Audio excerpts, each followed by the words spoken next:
अस्सलाम वालेकुम बच्चों। आज हम इस क्लास में क्लास 12 फिजिक्स के 2022 के लोकल पेपर के एमसीक्यूज को डिस्कस करेंगे। और ये जहन में रखें कि ये वीडियो सिर्फ आंसर की नहीं है। इस वीडियो में ऐसा नहीं होना कि मैंने जस्ट आपको 2022 के लोकल पेपर के आपको एमसीक्यूज के आंसर्स बता देने हैं, बल्कि जो क्वेश्चंस जो एमसीक्यू सॉल्व करने वाले होंगे मैं बाकायदा आपको सॉल्व करके दिखाऊंगा। पिछले साल का जो लोकल पेपर है 2022 का फेडरल बोर्ड का क्लास 12 का फिजिक्स का, उस वो पेपर यहाँ मेरे पास मौजूद है और मैंने उस पेपर को एमसीक्यू पेपर को बिल्कुल नीचे स्क्रॉल डाउन करके जो आपके इंपॉर्टेंट फॉर्मूला जो है ना दिए हुए होते हैं एग्जाम में, वो भी मैंने अपने सामने यहाँ पे खोले हुए हैं। बाकी जो है मेरे पास यहाँ पे ये मेरी वेबसाइट है FBIC सॉल्व पास पेपर्स। FBIC सॉल्व पास पेपर्स पे एमसीक्यू टेस्ट मैंने बनाए हुए हैं। पिछले साल के जो दो पेपर थे, एक 2022 का लोकल पेपर था और दूसरा जो है क्लास 12 फिजिक्स का 2022 का हार्ड एरियाज का पेपर था। तो उन दोनों पेपर्स के एमसीक्यू टेस्ट मैंने बनाए हुए हैं और अभी उसी एमसीक्यू टेस्ट को, जिसका टाइम मैंने 20 मिनट्स रखा हुआ है, उसी टेस्ट को मैं जो है वो करता हुआ जाऊंगा और साथ साथ मैं आपको सॉल्व कर करके दिखाऊंगा। तो राइट साइड पे ये जो है ना मैंने स्क्रीन जो है ना ओपन की हुई है, इस पे मैं लिखूंगा। ये मेरे आईपैड की स्क्रीन है जिस पे जो है ना मैं लिख के आपको सॉल्व करके दिखाऊंगा। तो चलें टेस्ट को स्टार्ट करते हैं और कोशिश कीजिएगा समझने की, क्योंकि अगर आपके कॉन्सेप्ट क्लियर होंगे तो इंशाल्लाह वल अजीज कल जो आपका पेपर होना है उस पेपर में आपको जो समझने वाले या कॉन्सेप्चुअल बेस्ड जो एमसीक्यूज आएंगे वो करने में आपको आसानी होगी इंशाल्लाह। और मैं मजीद भी इंशाल्लाह वीडियोस बनाऊंगा। अभी फिलहाल इस वीडियो में हम क्लास 12 फिजिक्स पास पेपर 2022 लोकल के एमसीक्यू टेस्ट प्रैक्टिस एमसीक्यू जो मेरी वेबसाइट पे बना हुआ है उसे हम करेंगे और साथ साथ जितने भी समझने वाले कॉन्सेप्ट बेस जो एमसीक्यूज होंगे उन्हें मैं आपको सॉल्व करके या उनका कॉन्सेप्ट देने की कोशिश करूंगा इंशाल्लाह।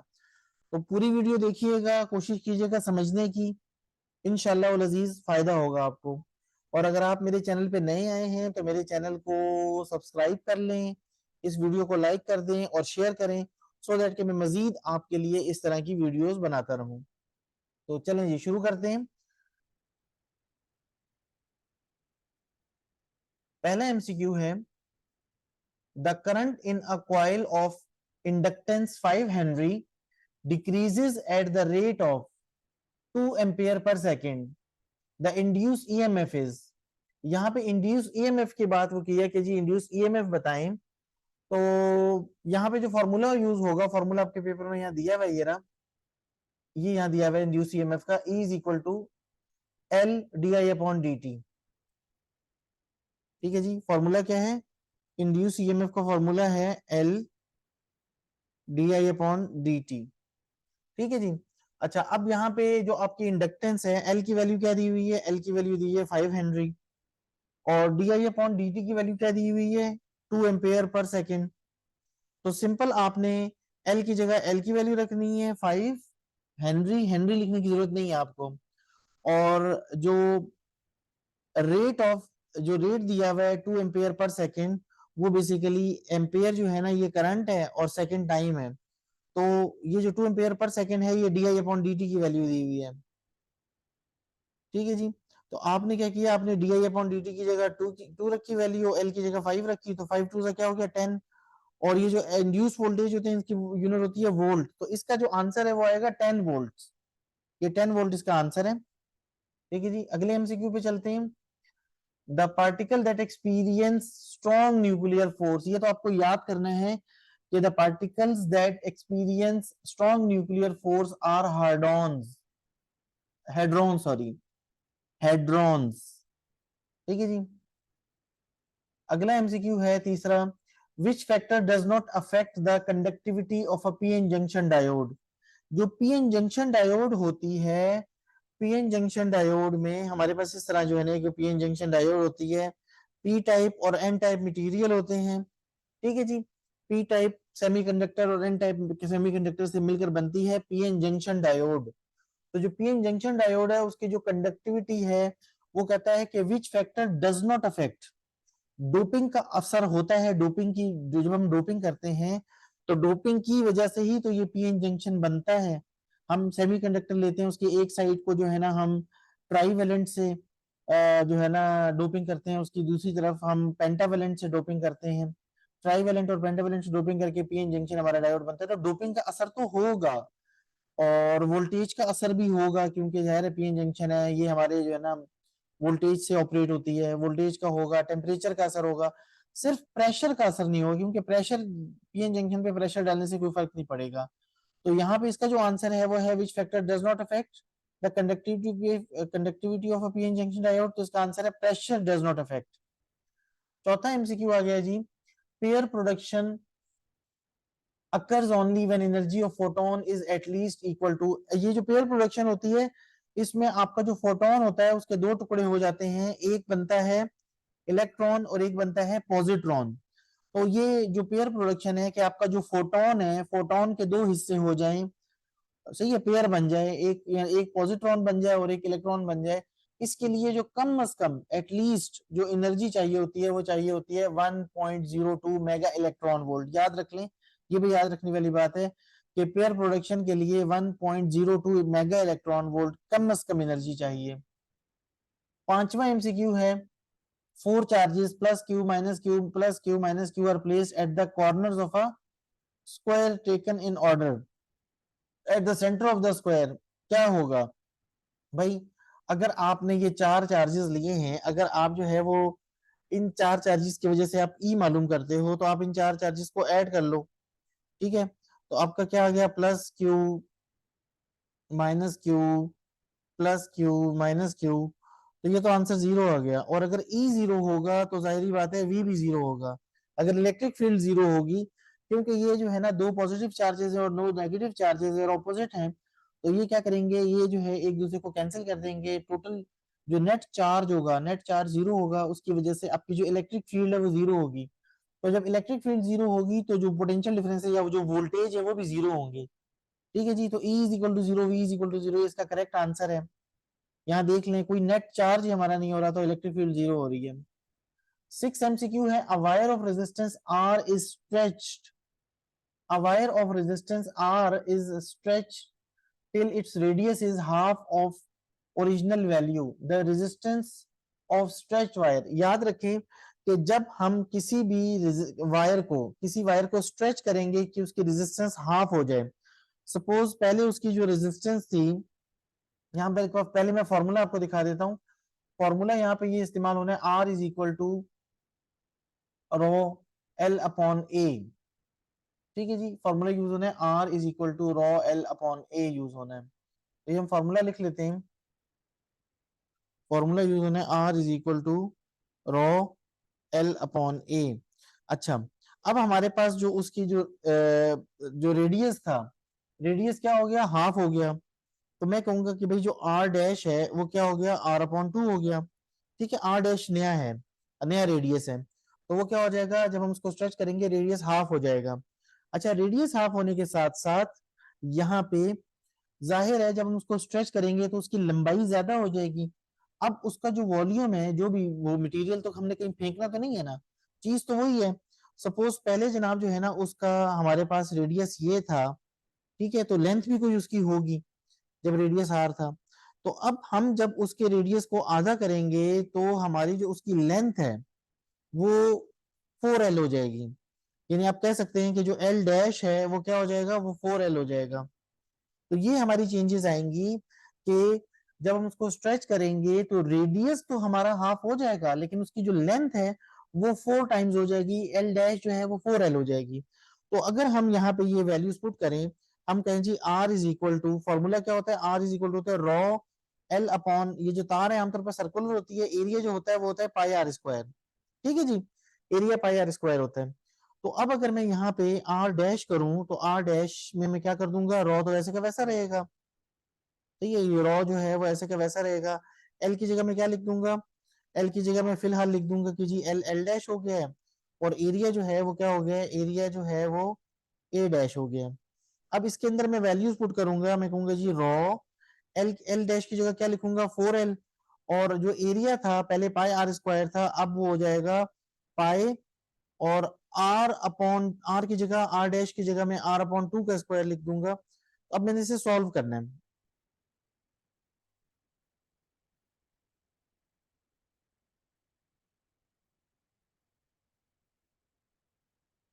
ये आ गया जी 4l, 4l, और नीचे यहाँ क्या आ जाएगा पाई, और इसको जब हम करेंगे तो ये आ जाएगा आर स्क्वायर अपॉन 4।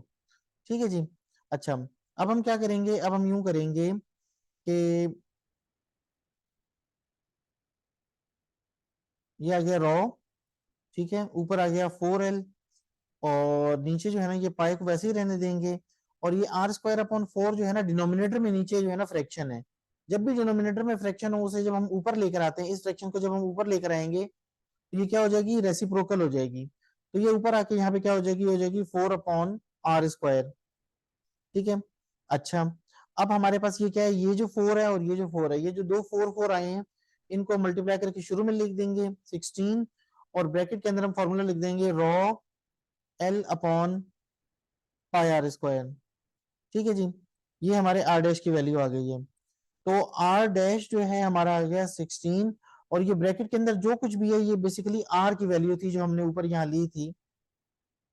ठीक है, ये देखें, ये आर की वैल्यू थी जो दोबारा आ गई है। तो हम क्या करेंगे, ब्रैकेट के अंदर जो लिखा है rho L upon pi R square, rho L upon pi R square की जगह आर लिखेंगे। तो इसका मतलब ये है कि हमारा ये स्ट्रेच करने से जो नई जो रेजिस्टेंस आएगी आर डैश, वो 16 आर के इक्वल होगी। ठीक है, तो यहाँ पे 16 आर हमारा जो है वो करेक्ट आंसर है। ठीक है जी, 16 आर मैंने आपको करके दिखाया। अगर आपको समझना है तो आप एक दफा फिर इसको वीडियो को जो है ना रिवर्स करके फिर दोबारा इस एमसीक्यू को देख लीजिएगा। तो सिंपल हमने क्या किया कि जब उसने इसको स्ट्रेच किया था तो हमने आर डैश की जगह जो नई जो रेडियस नया रेडियस है उसकी जगह आर अपॉन 2 रखा, लेकिन उसको स्ट्रेच करने में उसकी लेंथ जो है ना 4 टाइम्स बढ़ गई थी, तो हमने एल की जगह एल डैश जो था उसकी जगह 4l रखा, और फिर जब हमने सॉल्व किया तो हमारे पास आया 16 टाइम्स द प्रीवियस रेजिस्टेंस। जो ओरिजिनल पहले रेजिस्टेंस थी उसका 16 टाइम्स आया, 16 आया, तो इसलिए 16 आर हमने लिखा।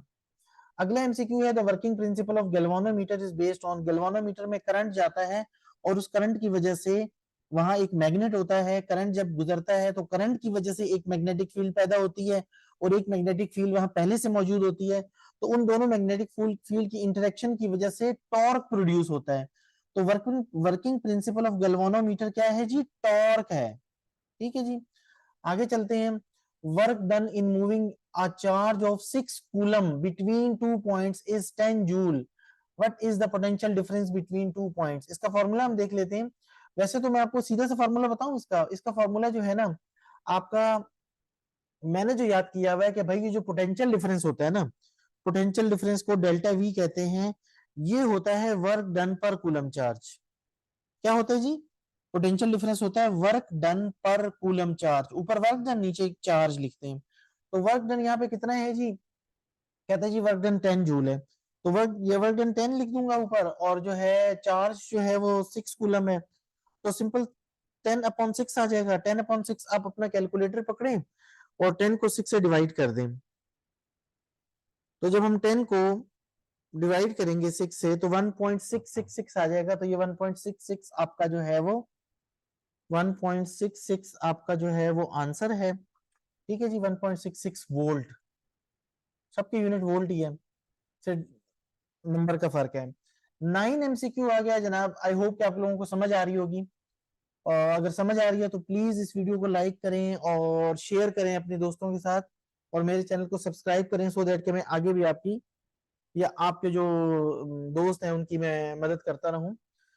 अब body which break down just after crossing the elastic limit is known as. अगर इलास्टिक लिमिट गुजरने के बाद वो ब्रेक नहीं करती फिर तो वो इलास्टिक बॉडी होगी ना। तो यहाँ पे तो वो ब्रेक कर रही है, टूट रही है। जैसे ही इलास्टिक लिमिट गुजरेगी तो वो बॉडी क्या हो जाएगी, ब्रेक कर जाएगी, टूट जाएगी। तो ऐसी बॉडी को हम कहते हैं ब्रिटल। ब्रिटल जो बॉडी होती है वो इलास्टिक लिमिट गुजरने के फौरन बाद टूट जाती है। ठीक है जी, याद रखने वाली बात है। 10 एमसीक्यू है the phase difference between the current end voltage at resonance. अच्छा, एट रेजोनेंस क्या होता है? एट रेजोनेंस तो जो है ना एक्सएल और एक्ससी इक्वल होते हैं, ठीक है। हमारे पास ये जो आरएलसी सर्किट होता है, आरएलसी सर्किट में सारी गेम किसकी होती है? एल से रिलेटेड होता है एक्सएल और सी से रिलेटेड होता है एक्ससी। तो एट रेजोनेंस ये दोनों आपस में क्या होते हैं? इक्वल होते हैं। तो जब ये दोनों आपस में इक्वल होते हैं तो फिर हमारा जो फेज डिफरेंस है एट रेजोनेंस, जो हमारा फेज डिफरेंस है वो 0 होता है। ठीक है जी, याद रखें कि जब भी बात आएगी एट रेजोनेंस, चाहे सीरीज आरएलसी सर्किट हो या पैरेलल आरएलसी सर्किट हो, जब एट रेजोनेंस की बात आएगी, एट रेजोनेंस का मतलब यह है कि एक्सएल और एक्ससी, एक्सएल कहते हैं इंडक्टिव रिएक्टेंस और एक्ससी कैपेसिटिव रिएक्टेंस, ये दोनों आपस में इक्वल होंगे। जब ये दोनों आपस में इक्वल होंगे तो जो फेज डिफरेंस होगा वो 0 होगा। अगला एमसीक्यू आ गया जी, energy consumed by a 60 watt bulb in 2 minutes. यहाँ पे एनर्जी कंज्यूम की बात हो रही है। एनर्जी कंज्यूम का फॉर्मूला हम यहाँ से देख लेते हैं। एनर्जी कंज्यूम का फॉर्मूला ये दिया हुआ है, P is equal to W upon T। P का मतलब power, power is equal to work upon time या एनर्जी अपॉन टाइम। तो यहाँ से अगर मैं एनर्जी की वैल्यू निकालूंगा तो ये जो टाइम है ये वजह के P से मल्टीप्लाई हो जाएगा। तो मैं आपको जनाब जो है ना करके दिखाता हूँ। फॉर्मूला दिया हुआ है, power is equal to energy upon time, energy upon time. तो भाई अगर एनर्जी मालूम करनी है तो क्या हो जाएगा? पावर इंटू टाइम हो जाएगा। तो एनर्जी का फॉर्मूला आ गया पावर इंटू टाइम। पावर कितनी है जी? 60 वॉट है, ठीक है। यहाँ 60 वॉट दिया है, 60 वॉट का बल्ब दिया हुआ है, 60 वॉट पावर है। वाट जो है ना, W-A-T-T वॉट, ये यूनिट है पावर की, ठीक है। अच्छा, और 2 मिनट्स जो है ना टाइम दिया हुआ है, टाइम हमें मिनट्स में थोड़ी चाहिए, टाइम हमें सेकंड्स में चाहिए। तो जो 2 मिनट्स होते हैं, 2 मिनट्स का मतलब होता है 120, 1 मिनट में 60 सेकंड होते हैं, 2 मिनट में 120 सेकंड्स होंगे। तो इन दोनों को सिंपली हम मल्टीप्लाई करेंगे, 12 6 72 और 2 जीरो लगा देंगे और हमारे पास ये जो एनर्जी आएगी ये जूल में आएगी। अब यहाँ पे 7200 हमारा आंसर आना चाहिए, लेकिन 7200 नहीं है, 720 है, 72,000 है।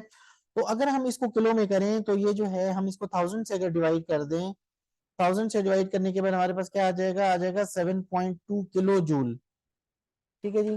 तो ये हमारा थर्ड ऑप्शन जो है 7.2 किलो जूल, ये हमारा करेक्ट ऑप्शन है, ठीक है जी। आई होप समझे कि बहुत आसान था। एनर्जी जो है वो मालूम करनी थी। एनर्जी और वर्क एक ही चीज होती है। जो पावर होता है ना, पावर, पावर क्या होता है? वर्क अपॉन टाइम, या वर्क को एनर्जी भी कहते हैं। जाहिर है वर्क तब होगा जब एनर्जी होगी तो वर्क होगा। तो पावर जो है वर्क अपॉन टाइम होता है, या यू कैन से कि एनर्जी अपॉन टाइम होता है। तो टाइम को जब जाके पावर से मल्टीप्लाई करेंगे एनर्जी या वर्क आ जाएगा। तो फॉर्मूला मैंने आपको करके दिखाया, जस्ट इन दोनों को मल्टीप्लाई करना था, लेकिन ध्यान क्या रखना था कि जो टाइम था इसको मिनट्स में नहीं करना था, इसको सेकंड्स में कन्वर्ट करना था, ठीक है। तो 2 मिनट्स का मतलब है 120 सेकंड्स और इसे मल्टीप्लाई करके ये आंसर आ रहा है।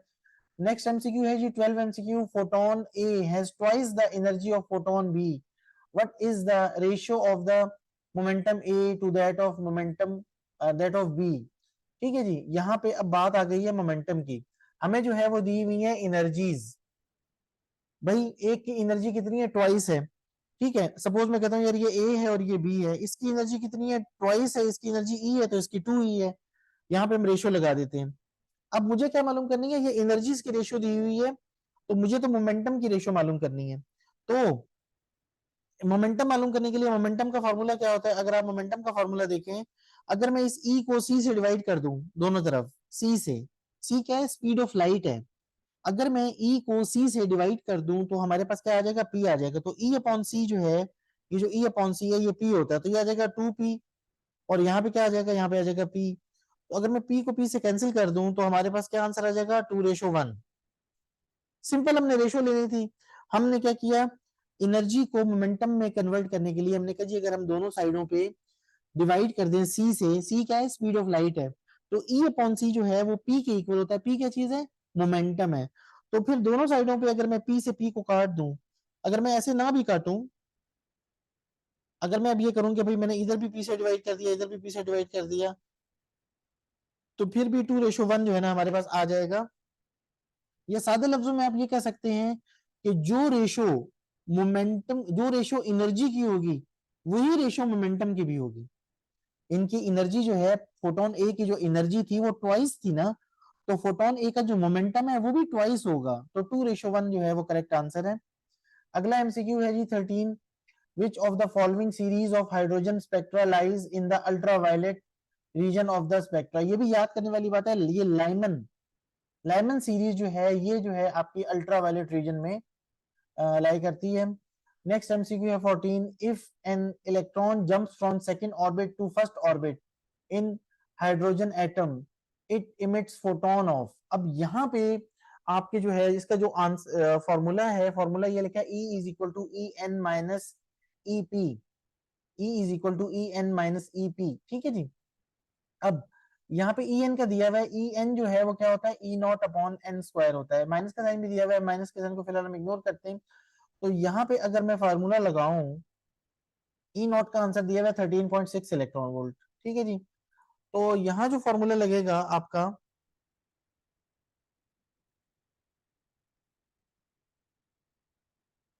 जो आपकी एनर्जी होगी ई जो होगी वो हो जाएगी ई नॉट, ठीक है। और यहाँ पे मैं कह दूंगा 1/1 का स्क्वायर और 1/2 का स्क्वायर। क्यों, दूसरे शेल से पहले शेल में आ रहा है तो पहले शेल यहाँ लिखेंगे, पहले शेल और दूसरे शेल को इधर लिखेंगे। ई नॉट जो है वो क्या है 13.6 है, तो 1/1 ये तो 1 आ जाएगा, और यहाँ पे इसको सॉल्व करेंगे तो ये 1/4 आ जाएगा। 13.6 इसे सॉल्व करेंगे तो ये आ जाएगा 3/4। इसका कैलकुलेटर से आप कर लें 1 माइनस 1/4। तो जब हम इसको 13.6 को 3 से मल्टीप्लाई करेंगे और 4 से डिवाइड करेंगे, करके देख लेते हैं हम। 13.6 को हमने 3 से मल्टीप्लाई किया और 4 से डिवाइड किया तो 10.2 आंसर आ रहा है। 10.2 इलेक्ट्रॉन वोल्ट आंसर आ रहा है, ये हमारे पास आंसर है, ठीक है। तो यहाँ पे हमने ये जो 1 का स्क्वायर और 2 का स्क्वायर लिखा था, ये असल में क्या था, ये n स्क्वायर था ना, n जो है वो नंबर ऑफ शेल होता है, ठीक है। तो 10.20 जो है ना हमारा आंसर आ गया। नेक्स्ट एमसीक्यू की तरफ चलते हैं जी। The quantity of uranium is 400 gram. Uranium जो है वो 400 ग्राम है, और वो कहते हैं जी 3 हाफ लाइफ के बाद amount of uranium left after 3 half lives is. भाई शुरू में हमारे पास 400 ग्राम है, ठीक है, तो आफ्टर फर्स्ट हाफ लाइफ वो आधा रह जाएगा। हाफ लाइफ के बाद क्या होता है, जितना भी होता है हाफ लाइफ के बाद हाफ हो जाता है। हाफ लाइफ का मतलब है, अच्छा जी अब ये हमारा टेस्ट दोबारा से शुरू हो गया है, क्योंकि मैंने टाइम 20 मिनट्स रखा था, लेकिन मुझे उम्मीद थी कि 20 मिनट्स में हो जाएगा। तो अभी चले हम ये टेस्ट को रीस्टार्ट कर लेते हैं। अब हमें जो है ना वही एमसीक्यूज अब दोबारा जो रह गए हैं वो हमें देखने पड़ेंगे। मिस कैलकुलेशन हो गई है, ये एमसीक्यू हो चुका है, ये एमसीक्यू हो चुका है। 400 ग्राम ये हम एमसीक्यू कर रहे थे, ठीक है। क्योंकि मैंने यहाँ पे वो रखी है कि हर दफा एमसीक्यूज जो हैं वो रैंडम हो जाते हैं, उनकी तरतीब बदल जाती है, आगे पीछे हो जाते हैं। एमसीक्यूज को भी वो रैंडमाइज कर देता है ये हमारा सॉफ्टवेयर, और आपके जो ऑप्शंस हैं, जो आंसर्स हैं, उनको भी जो है ना रैंडमाइज कर देता है। तो अब हम जो है ना देखेंगे हमारे जो एमसीक्यूज एक दो रह गए थे, हम दोबारा एक दफा गो थ्रू करेंगे, लेकिन हमें पता चल जाएगा कि कौन से एमसीक्यूज हम कर चुके हैं। तो शुरू में 400 ग्राम जो है वो आपका जो सब्सटेंस है यूरेनियम है 400 ग्राम था। आफ्टर फर्स्ट हाफ लाइफ के बाद वो क्या हो जाएगा, जितना भी था उसका आधा रह जाएगा। तो अगर 400 था तो फर्स्ट हाफ लाइफ के बाद वो कितना रह जाएगा, 200 ग्राम। आफ्टर सेकेंड हाफ लाइफ वो मजीद आधा हो जाएगा, कितना रह जाएगा, 200 से भी हाफ, 100 ग्राम। और आफ्टर थर्ड हाफ लाइफ वो कितना रह जाएगा, 50 ग्राम। तो बहुत आसान है, शुरू में 400 ग्राम था, वन फर्स्ट हाफ लाइफ के बाद वो आधा हो जाएगा। 400 का आधा क्या होता है, हाफ क्या होता है, 200। फिर सेकेंड हाफ लाइफ के बाद पहले से भी हाफ हो जाएगा, 200 से भी हाफ हो जाएगा, 100 हो जाएगा। और थर्ड हाफ लाइफ के बाद जो पिछली दफा था उससे भी हाफ हो जाएगा, 50 ग्राम। तो 50 ग्राम जनाब आपका आंसर है। 3 हाफ लाइफ के बाद हमारा जो इनिशियली क्वांटिटी यूरेनियम 400 ग्राम थी, वो 3 हाफ लाइफ के बाद 50 ग्राम रह जाएगी, ठीक है जी। ये इलेक्ट्रॉन का भी हम कर चुके हैं, और the current in the coil ये हमारा पहला एमसीक्यू था। एनर्जी कंज्यूम ये भी हम कर चुके हैं। Work done in moving charge ये भी कर चुके हैं। पेयर प्रोडक्शन अकर्स ओनली ये भी हमारा हो चुका है। Which factor does not affect the conductivity of PA injection, ये भी हो चुका है. The particle that experience strong nuclear force hadrons है. और aware of resistance R stretch, ये भी 16 R इसका आंसर था. The working principle of galvanometer is based upon torque था. ठीक है जी. Which of the following series of hydrogen spectra lies in the, इसका जो था वो आपका Lyman series था. और 4 चार्जेस जो थे एक दूसरे को कैंसिल कर रहे थे. E is equal to 0, V is equal to 0 था. The unit of magnetic flux, magnetic flux क्या होता है? magnetic flux होता है magnetic lines of force. तो magnetic lines of force की जो यूनिट होती है वो होती है वेबर. WEBER, जिसको शॉर्टकट में WB लिखते हैं. वेबर जो है वो मैग्नेटिक फ्लक्स की यूनिट है. ठीक है, याद रखने वाली बात है. अगला एमसीक्यू है, if the motor is overloaded, अगर मोटर ओवरलोडेड हो जाए तो मैग्नीट्यूड ऑफ बैक ईएमएफ क्या होगी? भाई अगर मोटर लोड हो जाएगी, लोड उसके ऊपर ज्यादा हो जाएगा तो उसकी स्पीड कम हो जाएगी. और अगर मोटर की स्पीड कम हो जाएगी तो बैक ईएमएफ जो है वो डायरेक्टली प्रोपोर्शनल होती है स्पीड के. ठीक है, अगर मोटर की स्पीड बढ़ती है तो बैक ईएमएफ बढ़ती है, अगर मोटर की स्पीड कम होती है तो बैक ईएमएफ कम होती है. तो क्योंकि यहाँ मोटर आपकी ओवरलोड हो रही है, मोटर ओवरलोड होने से मोटर की स्पीड कम हो जाएगी, डिक्रीज हो जाएगी मोटर की स्पीड. और स्पीड डिक्रीज होने से मैग्नीट्यूड ऑफ बैक ईएमएफ भी डिक्रीज होगा. ठीक है जी. और ये तो हम कर चुके हैं. A body which breaks down just after the crossing the elastic limit, उसे जो है ना हम ब्रिटल कहते हैं. यहाँ जो एमसीक्यूज रह गए हैं उसको भी कर लेते हैं ताकि ये हमारा जो एमसीक्यूज टेस्ट है ये जो है ना 100% हो जाए. पिछला तो हमारा अधूरा हो गया था. फेज डिफरेंस क्या था जी? फेज डिफरेंस एट रेजोनेंस, मैंने कहा था जब भी एट रेजोनेंस होगा फेज डिफरेंस 0 होगा. और रेशियो जो थी, जो एनर्जी की रेशियो होगी वही मोमेंटम की रेशियो होगी, 2:1. इसका आंसर हम कर चुके हैं. और इलेक्ट्रॉन जंप जब करता है तो ये 10.2 इलेक्ट्रॉन वोल्ट हमने कैलकुलेट किया था. इसका जो आंसर था 5 2 10 वोल्ट आया था. इसका सिंपल फॉर्मूला था. और एनर्जी कंज्यूम बाय 60 वाट, ये जो है ना 7.2 किलो जूल आंसर इसका आया था. Work done in moving 6 coulomb charge, इसका जो है ना 1.66 वोल्ट आया था. हमने 10 को 6 से डिवाइड किया था. ऊपर इसमें वर्क डन रखा था, नीचे जो है ना चार्ज रखा था. इसी तरह पेयर प्रोडक्शन के लिए 1.02 मेगा इलेक्ट्रॉन वोल्ट कम से कम एनर्जी चाहिए होती है. Which factor does not affect conductivity of PN junction, pressure जो है ना अफेक्ट नहीं करता. और the particles that experience strong nuclear force, ये हेड्रॉन्स होते हैं. और वायर को जब हमने कहा था स्ट्रेच करेंगे कि उसकी रेडियस हाफ हो जाए तो उसकी जो लेंथ है वो 4L हो जाएगी. फॉर्मूले में रकम कैलकुलेट करेंगे तो हमारा जो आर डैश है वो 16R के इक्वल आता है. और the working principle of galvanometer क्या है जी? टॉर्क जनरेट होता है, टॉर्क की वजह से वो नीडल मूव करती है गैल्वानोमीटर की. और ये इसका आंसर भी हम दे चुके हैं, ये आंसर भी हो चुका है, ये भी हो चुका है, सारे आंसर्स हो चुके हैं. तो अब अगर हम रिजल्ट देखें तो रिजल्ट हमारा 100% होना चाहिए, हमने कोई मिस्टेक नहीं की. ठीक है जी, योर स्कोर इज 100%. तो प्लीज आप जो है मेरी वेबसाइट पे जाएं FBIC सॉल्व पास पेपर्स पे, और इसमें जो है ना टॉप पे आपके जो है वो एमसीक्यूज टेस्ट है. ये एमसीक्यूज टेस्ट है, इनको मैं छोटा कर देता हूँ. ये एमसीक्यूज टेस्ट है. एमसीक्यू टेस्ट में क्लास 12 एमसीक्यू टेस्ट में जाएंगे. और फिजिक्स के जो टेस्ट हैं, क्लास 12 एमसीक्यू टेस्ट पे जाके आप फिजिक्स को क्लिक करेंगे. फिजिक्स को क्लिक करने के बाद आपका जो पेज खुलेगा वो क्लास 12 फिजिक्स एमसीक्यू टेस्ट होंगे. ये 3 एमसीक्यू टेस्ट हैं मॉडल पेपर्स के जो पिछले साल आए थे. ये एक और पुराना मॉडल पेपर 2019 का पड़ा हुआ है, कोरोना से पहले का. और ये जनाब 3 टेस्ट अब तक बन चुके हैं. 2021 लोकल पेपर है, 2022 का लोकल पेपर और हार्ड एरियाज का पेपर है. तो ये आप करेंगे तो इंशाल्लाह आपको फायदा होगा. अभी मैंने सिर्फ ये 2022 लोकल पेपर के एमसीक्यू टेस्ट की मैंने ये वीडियो बनाई है. इसके बाद मैं जो है इंशाल्लाह आफ्टर 10 मिनट्स में एक और वीडियो बनाऊंगा.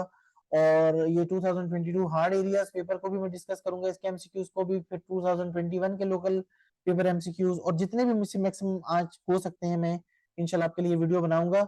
अगर आपको इस वीडियो से कोई फायदा हुआ है बराए मेहरबानी लाइक करें और नीचे कमेंट्स में मुझे बताएं कि हाँ जी हमें फायदा हुआ है, यूजफुल है, सो दैट कि मैं मजीद आपके लिए वीडियो बना सकूं. क्यों? अगर आप कमेंट्स करते हैं, आप अप्रिशिएट करते हैं, तो जो वीडियो बनाने वाला होता है, जो टीचर होता है, वो जो आपकी हेल्प करना चाह रहा होता है, वो उसकी जो है ना हौसला अफजाई होती है और वो खुश होता है कि चलें जी मैंने कोई काम किया है और किसी को फायदा हुआ है मुझसे. तो बराए मेहरबानी मेरे चैनल को लाइक कर दीजिएगा, सब्सक्राइब कर दीजिएगा, और कमेंट्स में जरूर बताइएगा कि आपको ये वीडियो कैसे लगी. ठीक है जी. तो अब जो है वो हम मैं इजाजत चाहता हूँ आपसे। मिलते हैं इंशाल्लाह अगली वीडियो में। अल्लाह हाफिज।